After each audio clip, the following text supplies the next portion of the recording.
Your Chevy is running a set of factory settings right now that are quietly destroying your engine, your transmission, and your wallet, and the dealership is counting on you never finding out. I've been a GM technician for over 15 years, and I've watched the same preventable failures walk through my shop doors week after week, all traced back to settings that shipped active from the factory. Today I'm exposing 7 hidden Chevy settings you need to turn off immediately, because setting number 2 alone has caused so many catastrophic engine failures that it triggered a wave of class action lawsuits against General Motors, and setting number 1 is costing the average Chevy owner between $600 and $3,000 in repairs they never saw coming. Setting number 7, Eco Mode during towing or heavy hauling. One that sounds like it's helping you, but is silently destroying your drivetrain every single time you hook up a trailer. Eco Mode on your Chevy is designed for one thing: squeezing extra miles per gallon during light, relaxed driving, flat highway commutes, easy city errands, gentle acceleration. That's the environment this mode was engineered for. Here's what Chevy doesn't tell you. When you activate Eco Mode, the transmission programming shifts into higher gears earlier and holds them longer to keep engine RPMs artificially low. The throttle response gets dulled, so the computer delivers less power per pedal input. On trucks with turbocharged 4-cylinder engines like the 2.7-liter LTG, the boost pressure gets capped. On naturally aspirated V8s, the throttle mapping gets softened so dramatically that the engine has to work harder to compensate for the reduced responsiveness. Now, add a 7,000-pound trailer behind that equation.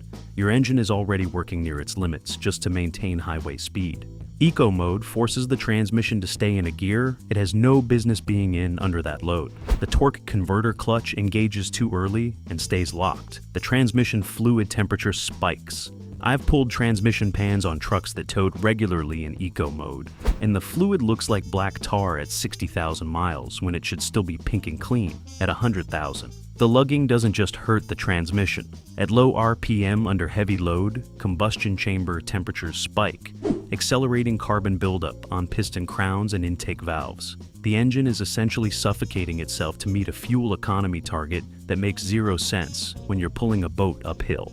A customer brought me his 2019 Silverado 150 with the 5.3 after the dealer quoted him $4,200 for a transmission rebuild at 82,000 miles. He'd been towing his camper in Eco Mode for 3 summers straight because, in his words, he thought he was saving money on gas. He wasn't saving money. He was financing his own transmission failure 1 mile at a time. The fix is simple. Never use Eco Mode when towing anything over 2,500 pounds or hauling cargo over 800 pounds. Engage tow haul mode every single time you're working the truck hard. Your transmission fluid stays cooler, your shift points are appropriate for the load, and your drivetrain lasts the way it was designed to.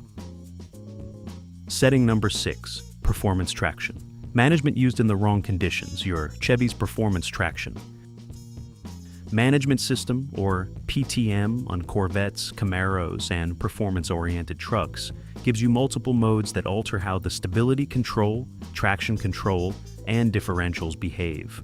On paper, it's an incredible piece of engineering. In the real world, owners are selecting the wrong modes for everyday driving and accelerating wear on components that cost a fortune to replace. Here's the problem. Modes like Sport, Track, and especially the fully off traction control setting are designed for controlled environments. Closed tracks, dry pavement. A driver who understands the limits of the vehicle. When owners leave these aggressive settings active for normal street driving, the stability control system intervenes less frequently and less aggressively. That sounds like freedom. What it actually means is that the differential clutch packs, the rear axle components, and the drive shaft are all working harder without the safety net the engineers intended. I've seen rear differentials on Camaro SS models come in with clutch pack failure at 55,000 miles. Every single one of them had owners who drove with traction control disabled for daily commuting because they liked the way the car felt. A rear differential rebuild on a Camaro 6th Gen runs anywhere from $1,800 to $3,000, depending on how deep the damage goes. On trucks with the Eaton G 80 locking rear differential, incorrect mode selection under normal conditions causes the locking mechanism to engage and disengage repeatedly during dry pavement driving, creating wear the unit was never designed to handle. The solution is to use normal or tour mode for everyday driving without exception. Save sport and track modes for spirited weekend driving, where the conditions and your attention level actually justify them. And if you have a full traction control disable, treat it like the track-only tool it was designed to be. Setting number 5, remote start extended idle abuse. This one isn't a setting you turn on consciously. It's a habit that's forming right now, every cold morning and every hot summer afternoon, and it's damaging your engine in ways that don't show up until the repair bill arrives. Remote start is one of the most popular features on modern Chevys, and for good reason. Walking out to a warm truck in February feels like a small miracle. But here's what's happening inside that engine while you're still sipping coffee inside. When your Chevy idles, the engine operates at minimum load and below optimal combustion temperature. Fuel doesn't burn completely. Combustion byproducts accumulate in the oil. On direct injection engines like the 2.7-liter turbocharged 4-cylinder, incomplete combustion sends oil vapor and unburned fuel residue through the PCV system and directly onto the intake valves, where it bakes into hard carbon deposits. The turbocharger situation is even worse. At idle, your turbo isn't spooling. The bearing receives minimal oil flow, but the exhaust side of the turbo is still getting scorched by exhaust gases sitting in the housing. This temperature imbalance is one of the leading causes of premature turbocharger bearing wear. I see in the shop, a turbocharger replacement on a 2.7 LTG engine runs between $2,200 and $4,000, depending on whether you're going dealer or independent. Fuel dilution in the oil is the hidden killer here. When the engine never fully reaches operating temperature, gasoline washes past the piston rings and mixes into the crankcase oil. The oil level on the dipstick actually rises slightly. That diluted oil loses its viscosity and its ability to protect your bearings. I've seen owners come in confused about why their oil looks thin and smells faintly like gasoline at 4,000 miles. Remote start abuse is almost always the answer. Limit your remote start idle time to 2 minutes maximum. Modern fuel-injected engines don't need a warm-up period the way carbureted engines from the 1970s did. Get in, drive gently for the first mile or two while the engine reaches operating temperature, and let the act of driving do the warming instead of extended stationary idling. Setting number 4, trusting the oil life monitor completely and blindly. This is the setting mistake that Chevy owners make more than almost any other, and it's not because they're careless. It's because General Motors marketed the oil life monitoring system so effectively that owners genuinely believe it's telling them exactly when their oil needs to be changed. It isn't. Here's how the system actually works. The oil life monitor doesn't have a sensor sitting in your oil measuring contamination levels, viscosity breakdown, or fuel dilution. It uses an algorithm. It tracks engine starts, RPM levels, temperatures, and driving cycles to calculate an estimate of remaining oil life. The keyword is estimate. That algorithm was designed to get your engine through the powertrain warranty period. It was calibrated for an average driver doing average things in average conditions. The moment your driving conditions deviate from that average, the monitor becomes increasingly unreliable. If you tow regularly, make frequent short trips under 5 miles, drive in extreme heat, or operate a turbocharged engine like the 2.7 or the 3-liter diesel Duramax, your oil is degrading significantly faster than the monitor calculates. Turbocharged engines operate at oil temperatures that regularly exceed what naturally aspirated engines ever see. The oil protecting those turbocharger bearings at 1200 degrees is breaking down faster than the algorithm accounts for. I personally disassemble engines for a living. Engines maintained on a strict 5,000-mile synthetic oil change schedule look dramatically different inside at 150,000 miles than engines serviced at whatever interval the monitor suggested. The bearing surfaces are cleaner. The valve train components show less wear. The turbochargers spin freely without shaft play. The evidence is visible and undeniable to anyone who has done this job long enough. A customer brought me a 2021 Silverado with the 2.7 turbo that was burning oil at 48,000 miles. He'd followed the oil life monitor religiously.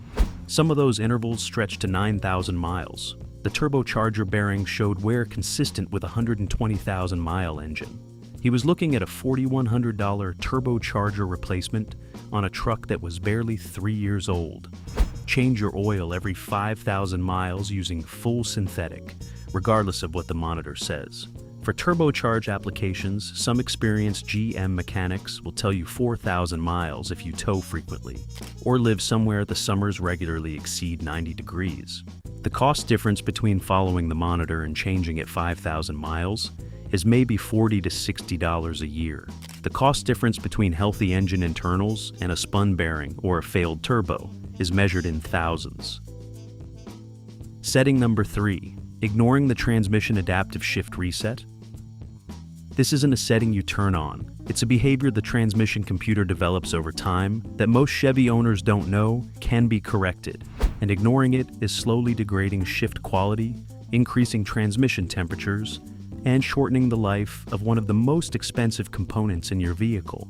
Your Chevy's transmission control module learns your driving behavior over time and adapts its shift patterns accordingly. If you primarily drive gently in stop-and-go traffic, the TCM learns to shift early, apply clutch packs softly, and prioritize fuel economy over performance. This sounds fine until you ask the transmission to do something it hasn't been trained for, like pulling onto a highway, towing a trailer, or passing someone at full throttle. When an adaptive transmission that's been trained on gentle driving gets hit with a sudden, heavy load demand, the clutch application pressure is wrong for the situation. The bands apply at the wrong rate. The fluid channels in the valve body aren't delivering pressure in the pattern the situation requires. The result is slipping, hunting between gears, excessive heat, and accelerated wear on clutch packs that were never designed to compensate for a mismatched shift strategy. Here's the fix. Perform a transmission adaptive reset every 30,000 to 40,000 miles, or anytime you notice shift quality degrading. The process is simple. Disconnect the negative battery terminal, press the brake pedal hard 8 to 10 times to drain capacitors in the system. Leave it disconnected for 45 minutes minimum. Reconnect and immediately perform a varied relearn drive. The city stops, highway pulls, full throttle acceleration, and idle time. This forces the TCM to build a fresh adaptive profile from scratch. A customer came in with a 2017 Colorado Z71 that had been hunting between 6th and 7th gear on the highway for 8 months. The dealer quoted him $1,400 for a transmission solenoid replacement. After a full adaptive reset and relearn drive, shifts became crisp and the hunting disappeared completely. Total cost, $0 and 45 minutes of his time. Also, if your Chevy has over 60,000 miles and you've never changed the transmission fluid, do it now. The factory fill fluid in GM 6, 8, and 10-speed transmissions is not lifetime fluid, regardless of what the documentation implies. Fluid that's dark, burnt smelling, or contaminated with clutch material is destroying your transmission from the inside out every single mile. Setting number 2. Active fuel management left permanently enabled. If you own a Chevy with a V8, particularly a 5.3 or 6.2 liter engine built between 2007 and 2021, you need to pay very close attention to this, because active fuel management, or AFM, is responsible for more catastrophic engine failures in GM V8 trucks and SUVs than any other single factor I've witnessed in 15 years of this work.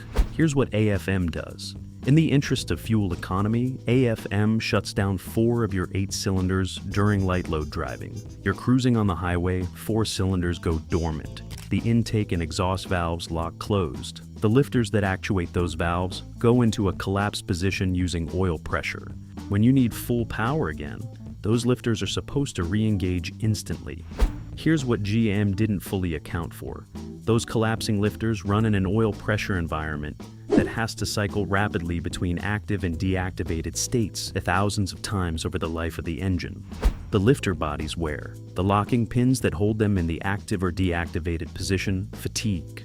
And when a lifter fails, it doesn't fail quietly. A failed AFM lifter can destroy the camshaft lobe it rides on, send metal debris through the entire oiling system, collapse a push rod, and in severe cases, cause a connecting rod to fail. I have personally replaced more AFM-related engine components than I care to count. The repair bill for a full AFM lifter failure with camshaft replacement on a 5.3 Vortec runs between $4,000 and $8,500, depending on how much collateral damage occurred. General Motors faced multiple class action lawsuits over this exact failure pattern. They quietly updated the design with dynamic fuel management in newer models, but the fundamental vulnerability didn't disappear. Here's what you can do right now. If your Chevy has AFM, disable it. You can do this two ways. The first way is through a Range Technology AFM disabler, a device that plugs into your OBD2 port and instructs the engine computer to cap all 8 cylinders firing at all times. These devices run between $50 and $80 and take 30 seconds to install. The second way is through a custom tune that permanently disables AFM in the misuse software. Some owners resist this because they're worried about the tiny fuel economy penalty. Here's the math. AFM saves you approximately 1 to 1.5 miles per gallon in ideal conditions. A lifter replacement with cam job costs $6,000 on average.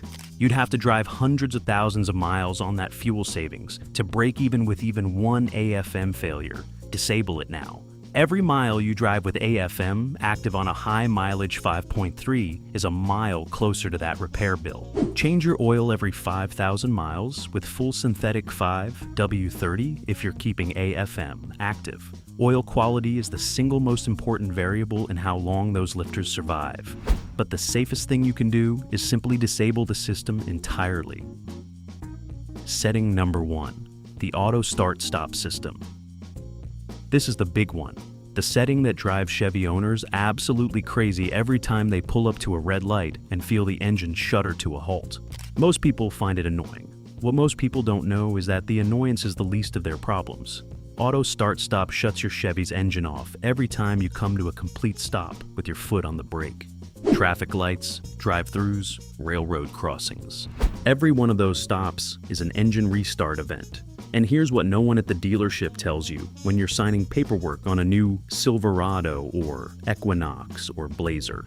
A standard engine is designed for a finite number of start cycles.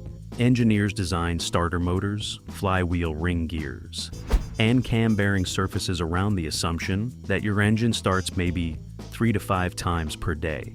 In normal city driving, auto start-stop can generate between 25 and 40 additional start events daily. Over a year of commuting, that's 10,000 to 15,000 extra start cycles your components were never engineered to survive. Here's where the real damage happens.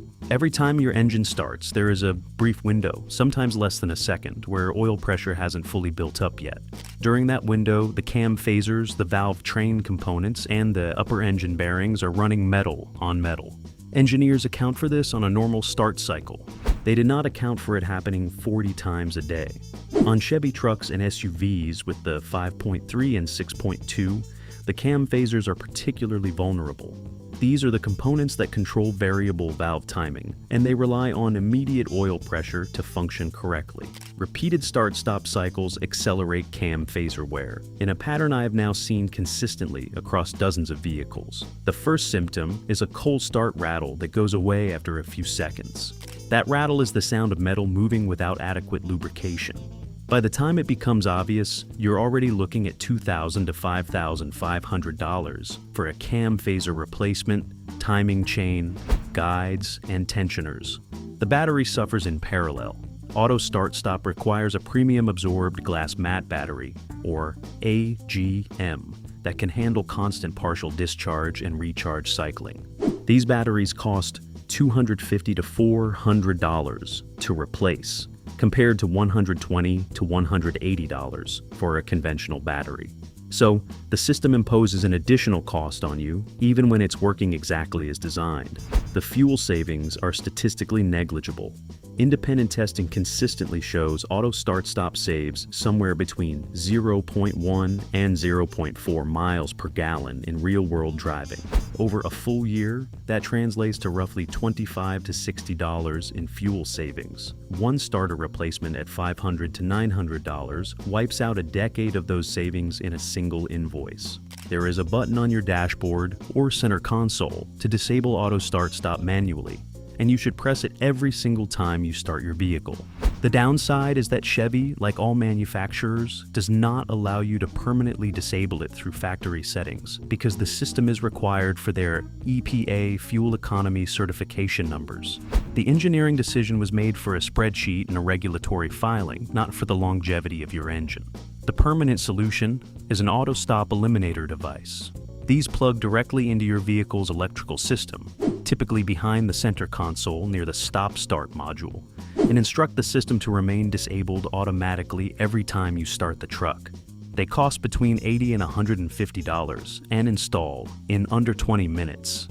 Countless Chevy owners treat this as mandatory day-one equipment on any new vehicle purchase. And after 15 years of watching these failure patterns repeat themselves, I think they're right.